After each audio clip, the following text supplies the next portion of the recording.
আজকে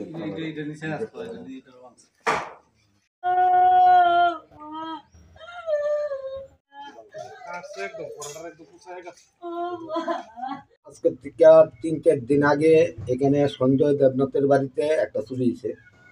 3-4 দিন পার হইতে কালকে রাত্রেবেলা আমার ভাইয়ের বাড়িতে চুরি হয়েছে।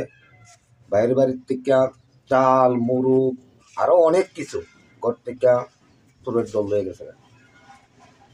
আর এই বিষয়গুলি